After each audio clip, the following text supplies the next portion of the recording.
Élodie. Caroline. Comment vas-tu? Ça va très bien, et toi? Écoute, ça va bien, mais je suis un peu déstabilisée aujourd'hui. On a changé notre positionnement. J'étais habituée d'avoir ma partner à côté de moi, mais là, tu es en face de moi. Pourquoi? Ben, on a une petite formule spéciale aujourd'hui qu'on vous réserve à notre balado Ligne de vie, qui est un balado des pros du monde de l'emploi qui vous permet d'être mieux outillé, informé, sensibilisé quand vous êtes en mode accompagnement de personnes en recherche ou en processus de démarche vers l'emploi. Donc, c'est un balado qui traite de différents enjeux. Et aujourd'hui, on fait une petite spéciale, un petit épisode différent. On change la formule. Temps des fêtes. C'est notre dernier épisode, d'ailleurs, avant la saison des fêtes. Donc, c'est ça. On se gâte un peu puis on fait un petit tanicroche à notre formule traditionnelle. Avant qu'on commence, on vous rappelle, vous pouvez toujours nous suivre sur tous nos réseaux sociaux, bien sûr, pour rien manquer, notre site web. Et aussi, on est sur Spotify, Apple Podcasts et YouTube. Vous pouvez nous suivre, vous abonner, ne rien manquer. Et surtout pour notre 2e saison, qu'on soit encore plus nombreux, ça serait génial. On se donne-tu comme un objectif, mettons? J'ai peur. Ça, c'est stressant, là. Alors, aujourd'hui, on commence. Habituellement, vous le savez, à notre émission, si vous nous suivez depuis le début, on a toujours notre segment sur l'archétype. Alors, aujourd'hui, ne fait pas exception, mais nous allons vous présenter l'archétype professionnel de l'une et l'autre.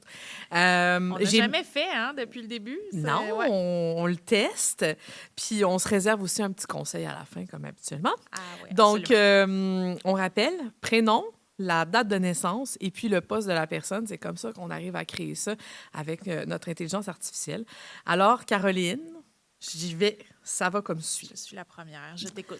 Oui, c'est parti. Alors, Caroline, l'architecte d'harmonie. Oh! J'étais comme, on s'en va où avec ça? Caroline est la force tranquille derrière les moments qui rassemblent et les messages qui touchent. Ancrée, méthodique et profondément humaine, elle s'est créée des expériences et des communications qui allient beauté, cohérence et authenticité. Comme une véritable taureau, elle bâtit du solide, des relations durables, des projets bien ficelés et des événements empreints de sens. Ses forces distinctives, le sens du détail et de l'esthétisme.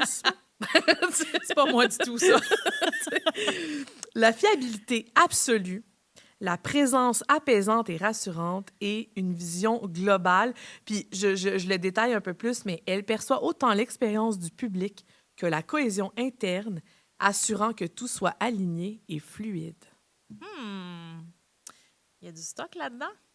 Il y a vraiment beaucoup de choses. Ça me rejoint beaucoup. Il y a le côté où je veux que tout coule, je veux que tout fonctionne bien, que tout soit réglé au quart de tour. J'ai un côté très méticuleux, là, tu sais, j'aime ça. Sens du détail de l'esthétisme, vous avez remarqué, on a beaucoup ri, mais je pense que ça, c'est fort. Oui, je pense que c'est vraiment un petit trait de ma personnalité qui est assez facile à détecter rapidement parce que c'est quelque chose auquel j'accorde beaucoup d'importance. Ouais.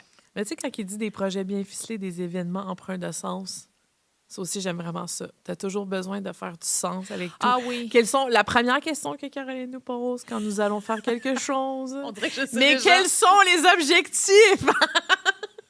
Oui, mais... Ça doit faire du sens. Mais en fait, c'est que ça permet vraiment de mieux comprendre où on veut aller puis pourquoi on veut y aller. Fait que pour moi, c'est comme une question essentielle quand on me présente un nouveau projet. J'ai besoin de comprendre où on veut aller avec ça, pourquoi on veut se rendre là. Puis après ça, ben les idées viennent. Mais ouais, j'ai toujours en tête l'objectif derrière les idées. Ouais, ben ça me ressemble pas mal. As-tu envie que je te rende l'appareil, ma chère, avec ton archétype professionnel? Et toi, on dit que tu es le pilier calme et structurant qui ouvre des chemins. Vous le savez pas, mais de l'autre côté des caméras, il y a notre directrice qui est là. Je me suis retournée parce que calme, je pense qu'on n'aurait pas la même opinion. Mais allons-y, continuons. Allons voir c'est quoi qu'il dit. Mais probablement dans ton rôle d'intervenante. Ah oui, quand Parce même. qu'on se souvient que l'archétype est toujours basé, comme on disait, date de naissance, le prénom, mais aussi le rôle, la fonction qu'on occupe professionnelle. C'est vrai. Probablement, parce que moi, si je le pense en mode intervention, je pense que tu es un pilier calme et structurant qui ouvre des chemins. Alors, on continue avec la définition qu'on t'a créée. Donc, Élodie incarne la force tranquille du Capricorne, posée, réaliste, profondément ancrée dans les valeurs de rigueur et d'engagement. Quand même. Elle avance avec conviction, sans bruit, mais avec une solidité remarquable. Elle est de ces personnes qui ne cherchent pas la lumière, mais dont la présence éclaire tout ce qu'elle touche. C'est beau, Bon, hein? là, on va mettre des nuances, là, chat, là. Je pense que oui, là, qu'il y a plein de choses qui sont vraies là-dedans, mais d'être là, calme et tranquille, je pense que, par contre, ça, je suis un peu moins là-dedans. Je pense que je suis très extravertie, mais j'ai mes moments, par contre. Mais c'est ça, parce que je suis moi, vraiment je capable, te connais là. assez pour dire que tu as des moments où est-ce que tu es assez posé. Quand c'est le temps, Exactement. je suis capable. C'est Vraiment. ça, je pense que oui. Vraiment. Puis la lumière, tu sais, c'est ça, peut-être que ça a l'air un peu contradictoire avec le fait d'être super extraverti, mais j'ai aucun problème à travailler dans l'ombre, en arrière. Mm-hmm. Vraiment pas. Je trouve ça le fun d'être dans la lumière. Je veux dire, on est là quand même, on fait un balado, il y a quand même... Ben oui. Il y a quand même une certaine lumière qui me plaît, puis que c'est le fun, je trouve, d'être de l'avant et tout ça. Mais aussi faire rayonner les autres. Tellement, Ouais. tellement. Puis il y a plein de projets à travers les années de mon passage ici où j'ai construit tout en arrière, mais je leur ai laissé la scène, si on peut dire ça comme ça. Puis ça me va très bien. Vraiment, ça me complaît, là. En tout cas, on dit qu'auprès des jeunes, tu deviens un peu comme une boussole. Donc, tu es fiable, tu es rassurante, tu es stable et une présence qui permet aux jeunes de se déposer, de réfléchir, mais aussi de se projeter dans l'avenir. J'espère. J'aimerais ça. On a des petites forces aussi qui ont été ressorties. Tantôt, tu m'as donné mes forces aussi, hein, d'entrée de jeu. Fait que moi aussi, je vais y aller. Donc, on dit que tu as un professionnalisme tranquille. Donc, pas besoin de forcer. Elle amène naturellement les jeunes à se dévoiler. Ensuite, une grande patience. Donc, tu accompagnes sans précipiter ou sans brusquer. Un sens de la structure, donc tu sais donner un chemin clair à quelqu'un qui se sentirait un peu plus perdu. Et une vision à long terme, donc tu ne vois pas seulement le problème du moment, mais la personne qui est en devenir à plus long terme. Ça, c'est vrai, sur l'avenir, là. Mais je pense que ça, c'est vraiment un trait de mon signe. On est toujours... Nous, là, il faut qu'on apprenne à vivre dans le présent. Fait que c'est super dur. Puis moi, je vous le dis tout de suite, des fois aussi, j'ai de la difficulté... je pense avec certains participants, des fois, quand ils n'ont pas cette vision à long terme, je suis comme, c'est sûr qu'on peut trouver, tu sais. Ouais. Mais des fois, ils sont bloqués, ils sont là, puis il faut les accueillir là au moment où ils sont. Mais... Toi, tu sais que le temps va faire son œuvre Tellement. aussi, qu'il y a un déclic qui va se faire, mais des fois, ouais. quand on a le nez collé aussi sur l'enjeu, la problématique, c'est plus difficile. Mais je suis très patiente, et ça, c'est vrai, tu l'as nommé. Ouais. Je suis extrêmement patiente. Mais ça, on a ça les deux, je pense. On est des personnes vraiment, assez patientes. Ouais. OK, ça aide, la patience. Ouais. Être patient avec nos participants, des fois. Aujourd'hui, une fois nos archétypes mentionnés, on avait envie... on vous le dit, là, on change la formule. On s'en va vraiment ailleurs aujourd'hui. On avait envie de faire un petit, je vais dire, un recap de notre première saison. Et on ne se l'est pas partagé en avance. Donc, on voulait vraiment se réserver la surprise. On voulait s'échanger nos coups de cœur, en fait, ou tu sais, des petites étincelles qui ont rejailli, qui nous ont marqués à travers les différents entretiens, les rencontres qu'on a faites durant la première saison. Fait que, j'ai envie de te céder la parole en premier, puis de me révéler un ou plusieurs coups de cœur. J'en ai plein, mais je vais commencer par un. Je pense que ce qui m'est venu en premier, quand écoute, on a essayé de même pas y penser, en tout cas, pour ma part, de pas y penser d'avance. Ça monte. Vraiment spontané, c'est ça, les coups de cœur. Fait que je t'écoutais parler, puis la première chose qui revient, c'est, en fait, je pense, notre première émission avec Wassila. Ouais. Il y a des gens qui ont écouté les balados, bien sûr, tout au long de la saison, puis... il y a quelqu'un qui nous a dit par rapport à ce balado à quel point la puissance, ça l'a vraiment ramené dans la puissance de ce qu'on fait, l'importance de ce qu'on fait, puis cette bienveillance. Puis je pense que ça, si j'avais en plus un mot à mettre sur cet épisode-là, je pense que c'est beaucoup là-dedans, dans l'accueil de Vraiment. Quelles personnes ils sont avec toutes leurs difficultés, puis, mais qu'il n'y avait jamais, en fait, de difficultés trop grandes pour se faire tendre la main. Je pense que ça, c'est un de mes gros coups de cœur de toute la saison, de ce qu'on a fait. Il y a plein de sujets qui, moi, m'interpellent vraiment, vraiment beaucoup. Je me considère comme militante parfois dans certains sujets, donc des sujets que je connaissais davantage et tout ça, mais quand je pense à mon premier coup de cœur, je pense que c'est vraiment ça.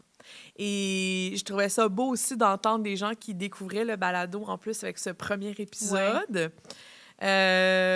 Puis je pense que ça reflétait bien ce qu'on avait envie d'amener durant toute la saison. Plein de sujets différents, certes, plein de trucs super intéressants, mais aussi en même temps, quelque chose de super humain, super authentique, super chaleureux. Ouais. C'est de même, je complète. Ouais. Ben, écoute, je suis 100% d'accord avec toi. Moi, ce qui est monté d'emblée, je dirais, puis qui m'a peut-être interpellée aussi, je pense que c'est peut-être sur un côté plus personnel où est-ce que ce sujet-là vient me chercher un petit peu plus. C'est vraiment au niveau de l'importance de la confiance dans un milieu de travail. On dirait que la rencontre qu'on a faite avec Amélie m'a amené vraiment à pousser encore plus loin mes réflexions puis à dire qu'est-ce que je peux faire là, concrètement, une petite action par jour que je peux faire pour essayer de faire un pas en avant parce que c'est tellement facile de tomber dans des patterns de protection puis de pas trop vouloir ouvrir puis de montrer sa vulnérabilité parce qu'on connaît pas tant que ça les gens avec qui on travaille. Des fois, on tombe dans des mécanismes de défense, tu sais.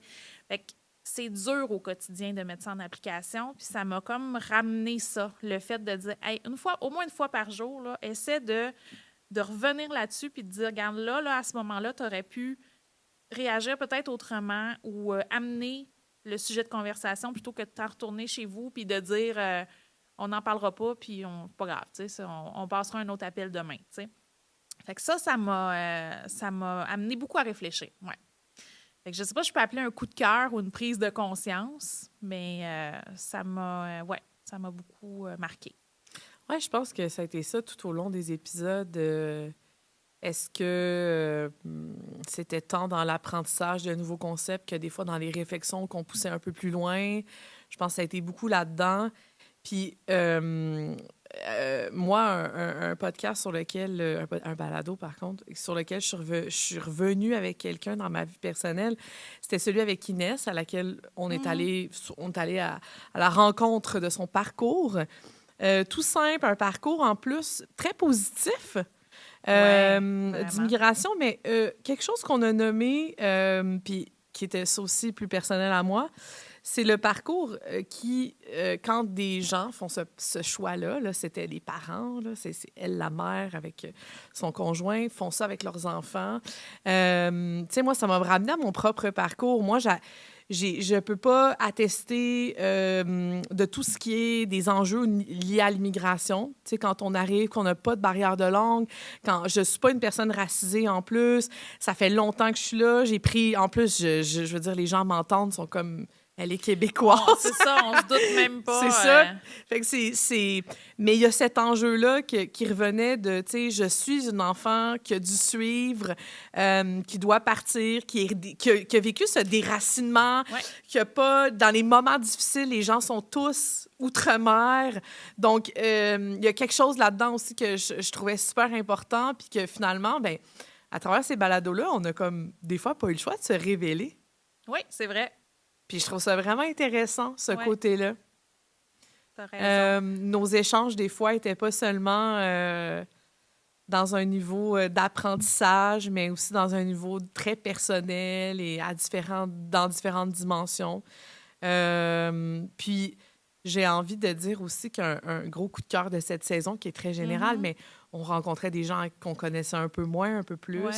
On partait à la découverte de certains, mais je pense qu'on partait aussi à la redécouverte de d'autres. Ah, ben oui, aussi.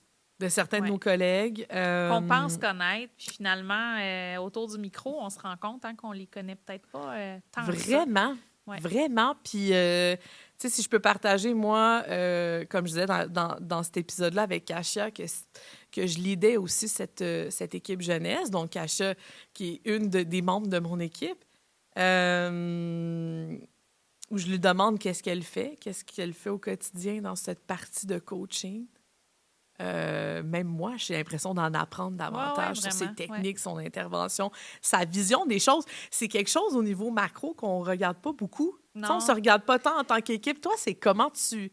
Quelle approche tu privilégies, comment tu crées des liens avec tes participants. C'est vrai qu'on ne se donne pas tant que ça la chance ou l'espace pour discuter de ça en temps normal. Fait que ça nous fait redécouvrir des facettes de nos collègues qu'on ne connaît pas. Je pense que c'est ça qui est en tout cas très fascinant de cette saison-là. Tu sais, les gens à la maison, vous ne savez pas. Là, nous, on est quand même très transparentes. On vous le dit qu'ils travaillent avec nous quand même. Puis c'est vrai qu'on vous, quand on vous le dit qu'on redécouvre nos collègues, c'est totalement vrai. Puis c'est pas... on dit pas ça pour l'émission, mais vraiment, ça nous a fait beaucoup aussi réfléchir, je pense, le fait d'être dans un milieu de travail, puis des fois, on n'a pas accès à... On n'a pas ces moments-là. On n'a pas le temps, des fois. La vie va tellement vite. Ouais. Tu sais, puis on privilégie d'autres choses, on priorise autres choses, puis... mais ça... Oui, effectivement, je pense que même certaines affaires dont on a parlé, je pense que ça s'est transformé en projet, en action chez Alliance, qu'on aimerait développer. En tout cas, moi, ça m'a vraiment fait beaucoup réfléchir. Oui, ça nous a inspirés. Puis j'ai envie aussi peut-être de dire que j'ai retenu quelque chose de manière plus générale à travers les différents balados qu'on a fait, qu'on a réalisés. En fait, j'ai pris conscience de l'importance de dialoguer, de parler. Tu sais, c'est ça qu'on fait, hein? Ici, autour de la table, pendant le balado, on se pose. On a reçu des gens pour parler de toutes sortes d'enjeux, mais au final, on dirait qu'à chaque fin d'émission, je me disais, mais si on prenait toujours juste ce moment-là pour se déposer, s'arrêter, prendre un moment pour comprendre l'enjeu, pour trouver des pistes de solutions, des pistes d'action concrètes, pour démystifier certaines fausses croyances, peut-être aussi qu'on a face à... On a parlé de grossophobie en milieu de travail, on a parlé de diversité aussi, LGBTQ+. Fait que tout ça, si on n'en parle pas, si on ne prend pas le temps de s'arrêter puis d'en parler, ben on n'avancera pas. Fait que moi, c'est vraiment une espèce de constat général que je fais de tous les balados qu'on a fait cette saison-ci. C'est vraiment de dire, bien, prenons plus de temps dans notre quotidien, réservons des espaces où on peut parler de ces choses-là. Pour les démystifier, pour mieux les comprendre, pour sensibiliser les gens qui sont peut-être moins informés, mais parlons le plus possible, parce que je pense que c'est ça qui va nous faire progresser aussi puis évoluer en tant qu'équipe de travail, puis en tant que société aussi, puis individuellement aussi, ça nous fait grandir. Fait que c'est vraiment ça que je retiens dans son ensemble. C'était une saison très inspirante. Ce que tu dis, c'est très inspirant. Puis ça m'inspire plein d'autres affaires pour le futur. Je suis comme, je manque jamais d'idées, mais là, il y en a encore plus. Oui. Dans un autre ordre d'idées complètement, on voulait aussi, on est vraiment tout près de la période des fêtes au moment où on se parle. On trouvait ça important de prendre un petit moment pour vous partager quelques ressources qui sont disponibles. Il y a des gens qui ont moins de chance que d'autres, qui sont en situation de vulnérabilité. La période du temps des fêtes, c'est toujours un moment qui est plus difficile à traverser pour ces gens-là. On a une mission aussi chez Alliance Carrière Travail d'accompagner des gens vers l'emploi, oui, mais dans nos valeurs, on prône l'humanisme, puis on veut aider. Hein? Ultimement, c'est ce qu'on veut. On veut aider les autres. Donc aujourd'hui, on voulait vous partager quelques ressources parce qu'il y en a des tonnes. Fait que on peut pas toutes les nommer aujourd'hui, mais on voulait quand même peut-être passer sur quelques ressources qui peuvent être plus importantes à connaître si vous êtes en situation de vulnérabilité.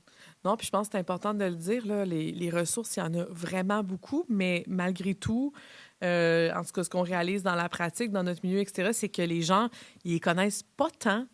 Et il y a encore ce réflexe à développer d'aller les chercher. Bien, c'est ça, j'allais dire. Des fois, on les connaît, mais on n'ose pas. On se dit, il y a sûrement des gens qui en ont plus besoin que moi. Ouais. Fait que je vais laisser ça pour les autres. Puis c'est comme si on se donne pas le droit d'en avoir besoin. Exact. Alors que si vous sentez qu'il y a un besoin, allez-y. C'est là pour tout le monde. Ouais. Je te laisse commencer, peut-être, Ben oui, avec écoute, nos ressources. C'est sûr que nous, on a axé nos recherches puis les propositions autour du territoire qu'on connaît mieux aussi. Donc, comme on est basé sur la rive sud de Montréal, donc au niveau peut-être de l'agglomération Longueuil, du côté aussi du Roussillon, Jardin-Napierville. Donc, c'est vraiment le territoire qu'on connaît plus et qu'on couvre davantage. Donc, mais il y a des Ceci ressources étant dit, partout au Québec. Voilà, on vous a quand même, on va quand même vous proposer des ressources qui sont un peu partout ou également. accessibles à tous aussi si vous êtes plus en région éloignée. Également. Fait que c'est sûr qu'au niveau alimentaire, banque alimentaire, c'est un besoin majeur, puis pas juste durant le temps des fêtes, là, partout et tout au long de l'année. Mais on peut déjà vous recommander peut-être de vous tourner vers Moisson Rive-Sud, qui est une banque alimentaire en Montérégie qui est assez quand même connue, qui chaque mois peut venir en aide à plusieurs personnes pour subvenir aux besoins de la famille, pour être capable de nourrir les enfants et tout ça. Donc, et il y a un point de cueillette aussi qui est à Longueuil. Il y a le complexe Le Partage aussi qui est basé plutôt du côté du Roussillon, donc présentement secteur La Prairie, Saint-Constant, Sainte-Catherine, qui offre aussi un service de dépannage alimentaire aux personnes et aux familles qui sont en difficulté financière. Il y a un organisme que je ne connaissais pas qui est basé à Saint-Hubert qui s'appelle Provision communautaire, donc, et qui, oui, distribue des paniers alimentaires, mais ils font aussi de l'accompagnement et ils offrent des vêtements ou des effets plus personnels, hygiène personnelle, tout ça aussi pour les gens qui sont dans le besoin. Puis évidemment, Maison de la famille de votre secteur, il y en a partout au Québec. Donc, ce sont des belles ressources aussi. C'est ça, j'ai envie de rappeler aussi que les Saint-Vincent-de-Paul aussi là, sont des organismes en général qu'on retrouve, en tout cas dans toutes nos régions à nous qu'on dessert, qui fournissent souvent les paniers alimentaires, sacs à dos aussi pour la rentrée à l'école, etc. Donc, qui ont beaucoup d'initiatives. En général, vous en avez un sur votre territoire. Vous pouvez, puis, si jamais ils ne sont pas en plus la ressource, n'hésitez pas à appeler les autres organismes pour avoir du référencement. Ça va être vous allez trouver. Oui, puis souvent, je pense que même si vous ne cognez pas à la bonne porte, on va vous référer au bon endroit aussi. Fait qu'il ne faut juste pas hésiter à cogner à la porte. Souvent, quand on a des difficultés financières, viennent avec ça des enjeux, des fois, de soutien psychologique. On a besoin aussi d'être soutenu à ce niveau-là. Problèmes, des fois, aussi, qui peuvent survenir au niveau santé mentale.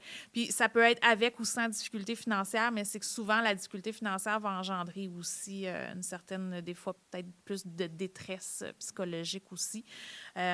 Donc, plusieurs ressources qui sont disponibles. Centre de bénévolat de la Rive-Sud, donc, qui organise d'ailleurs des visites, des téléphones d'amitié aux personnes qui sont âgées et qui sont justement plus isolées et qui n'ont pas la chance d'être réunies durant la période des fêtes. Oui, vas-y. Bien, j'ai juste envie de dire que ça, là, on nomme celui de la Rive-Sud, mais vos centres d'action bénévole, vous en avez dans chacune des régions. Absolument. Des fois, chaque ville du Québec a son centre d'action. Et c'est une initiative qui est assez récurrente, en plus de l'aide alimentaire parfois. Donc, n'hésitez pas à contacter celui de votre région, bien sûr. Oui. Beaucoup de lignes téléphoniques aussi, de services texto, de clavardage qui sont disponibles aussi. Je pense à Telaide, Info Suicide. On a Tel Jeune aussi pour la clientèle 12-17 ans, mais également Tel Jeune Parents, donc qui peut aussi donner un coup de main aux parents qui ont de la difficulté au niveau de l'accompagnement avec leurs enfants. Maison des jeunes, encore là, comme on disait, il y en a dans toutes les villes, ou presque, là, mais des maisons des jeunes, il y en a partout à travers le Québec. Donc, il y a des intervenants qui sont sur place, qui peuvent accompagner les jeunes qui auraient besoin des fois d'un petit coup de pouce là, pour nous aider à avancer. Puis, tu sais, des fois, d'avoir un endroit pour sortir de la maison. Il y en a pour qui le temps des fêtes, c'est un moment de congé, puis on est content de se retrouver à la maison. Puis il y en a parfois, les moments de congé, c'est justement anxiogène parce qu'on doit rester à la maison. Donc, si jamais c'est votre cas, Maison des jeunes, les CJE de toutes vos régions, il y en a beaucoup, beaucoup des CJE à travers le Québec. On en fait partie, évidemment. Quand on peut vous accueillir, on le fera. Si jamais on est fermé en temps des fêtes, par contre, on pourra vous recontacter avec d'autres ressources. Mais bien sûr, ce sont 2 ressources pour nos jeunes des territoires qui peuvent vous aider, vous accueillir. Absolument. Puis, si ce n'est pas dans ces ressources-là que vous trouvez votre aide, il y a toujours le 811, qui, des fois, on l'oublie, mais on appelle, puis on peut vraiment avoir accès à l'ensemble des ressources qui sont disponibles. Fait qu'il faut juste oser faire ce petit pas-là en avant, puis lever la main en disant « j'ai besoin d'aide, j'ai besoin de soutien, j'ai besoin d'être juste écouté des fois ». Ça peut faire toute la différence aussi. Puis finalement, j'ai envie de vous parler des centres de crise. Ça aussi, il y en a dans différentes régions, de différents territoires. Particulièrement si jamais vous vous inquiétez pour quelqu'un en cette période des fêtes, des fois, on se sent un petit peu démuni, on ne sait pas trop quoi faire, on ne sait pas trop quoi dire. N'hésitez pas, ils peuvent faire des appels aussi pour juste vérifier si la personne va bien, comment elle va, est-ce qu'elle a besoin de soutien.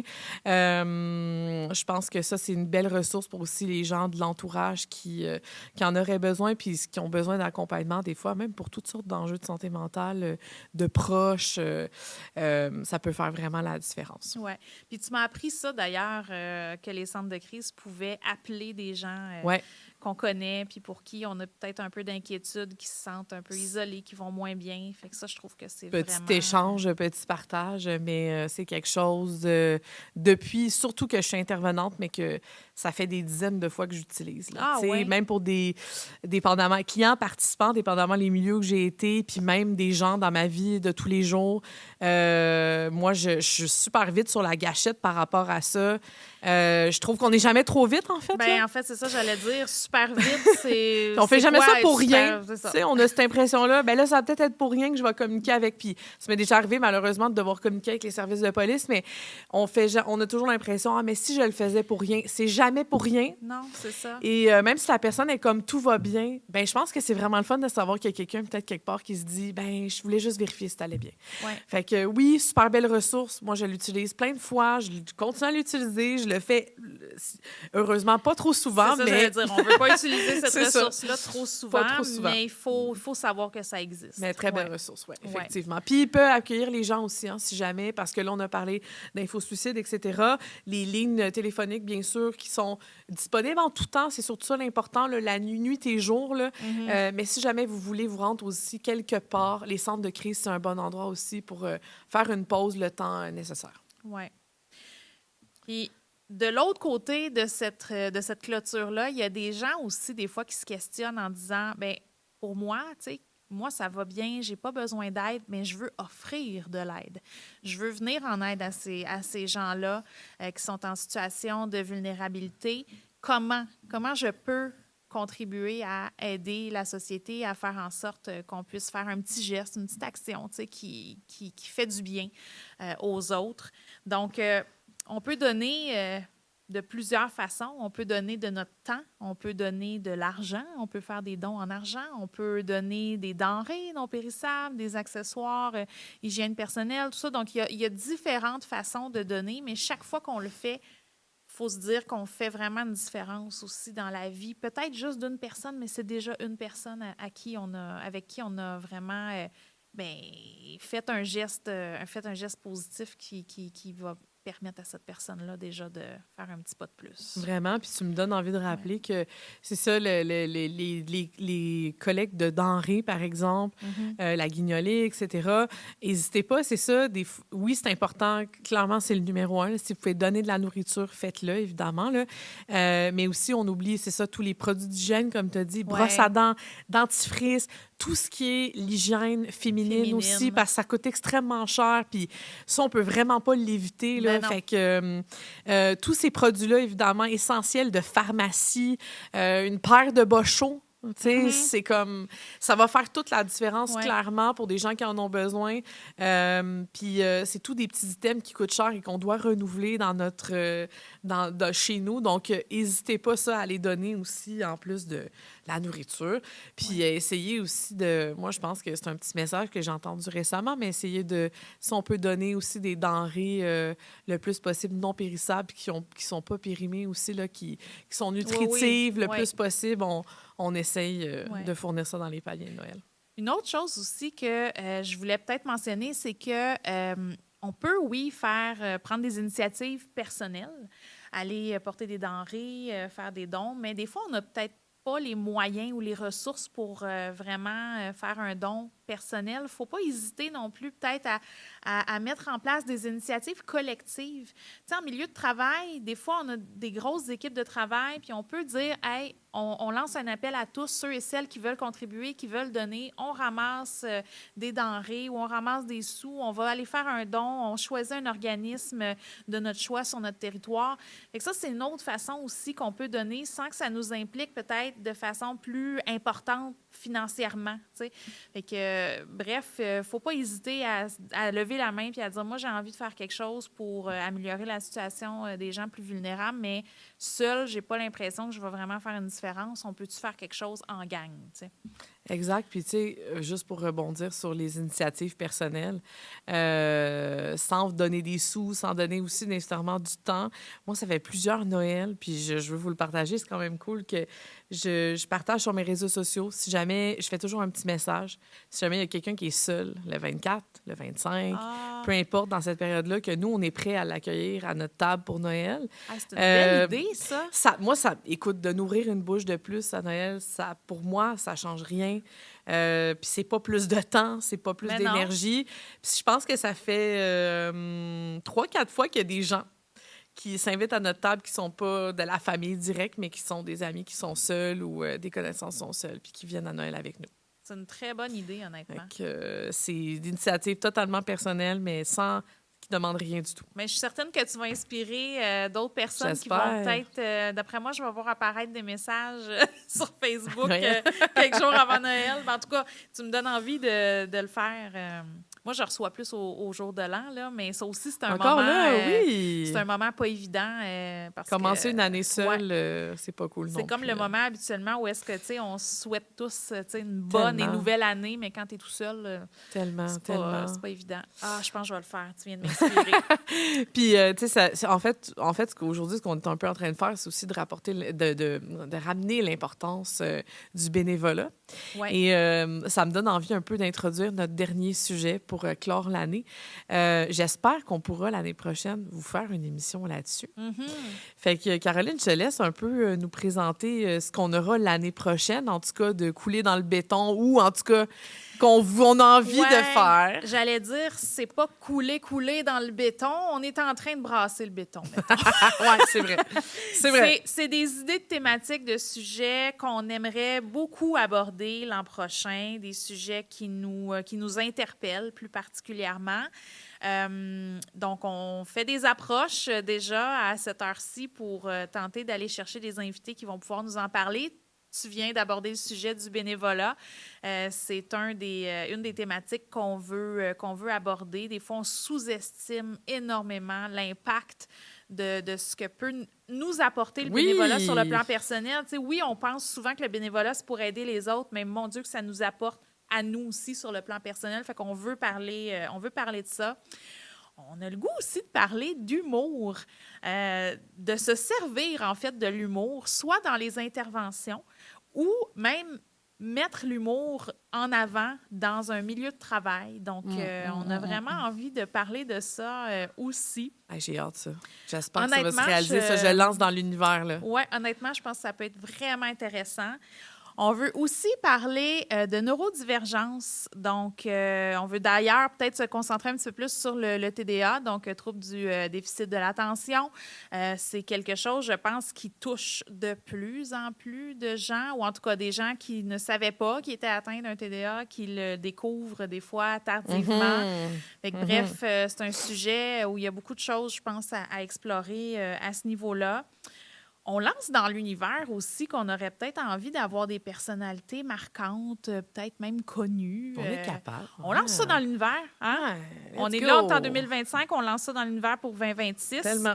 Fait que ça pourrait être vraiment intéressant aussi d'avoir des gens inspirants avec nous pour parler de leur parcours aussi. Des fois, ça peut inspirer les autres.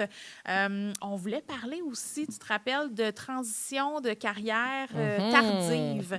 Donc, il y a des gens, des fois, qui, à un certain moment de leur parcours professionnel, se disent « Je ne suis pas sur mon X, je me sens pas bien dans mon environnement de travail, je sens que je suis pas à ma place. » Mais c'est dur de décider de faire un 180, tu sais, quand on commence à être à un moment de notre vie où est-ce qu'on devrait normalement être un peu plus installé, puis avoir une certaine expérience, puis tout ça, puis dire « Hey, on repart la machine à zéro. » Ça m'impressionne tout le temps, Fait que, ouais, ça, je trouve ça, ouais, effectivement, c'est impressionnant, puis je trouve ça très courageux aussi. Vraiment. Donc, on veut parler de ça, puis on veut parler de place des jeunes aussi, Oui. que les jeunes ont peut-être plus de difficultés à faire leur place sur le marché du travail. Fait qu'on veut parler de ça, de la place qu'on accorde aux jeunes ou qu'on devrait accorder aux jeunes, Oui, je puis dirais. on en est où? Faire un petit review en 2026. On va déjà être en 2026. En 2026, on en est où? Ils sont où, les jeunes? Ils se sentent comment? Puis c'est quoi leur perspective d'avenir? Fait que ça va être super intéressant. Fait que ce sont des sujets qu'on a identifiés, mais évidemment, il pourrait y en avoir beaucoup d'autres. Donc, on vous invite aussi à nous écrire en commentaire si vous avez des idées, des suggestions, des souhaits que vous aimeriez entendre parler de certains enjeux plus particulièrement. On vous invite à nous écrire en commentaire, puis on va consulter ça parce que peut-être que ça va nous donner des nouvelles idées pour d'autres sujets à venir. Fait que, si c'est pas cette saison-ci, ça sera la prochaine. Puis, voilà. toutes les idées sont des bonnes idées. Absolument. Fait que je pense que c'est ce qui met fin à notre saison 1. Wow! Hello. On est passé à travers. C'était trop facile de passer à travers. C'est trop cool. Ça a été vraiment... écoute, on s'est lancé dans quelque chose de nouveau. Hein? Ni une ni l'autre, on n'avait jamais fait ça. Vraiment. Fait que, vraiment contente d'avoir fait ça avec toi parce que je pense qu'on est un bon duo. Ça a facilité les choses, clairement. C'est clair. Ouais. Fait que, à tout le monde, je vous souhaite un bon temps des fêtes. N'hésitez pas à lever la main si vous avez besoin d'aide. Il faut vraiment, vraiment pas hésiter. Puis on se revoit en 2026. Hey, bye! Merci à tout le monde! Bye!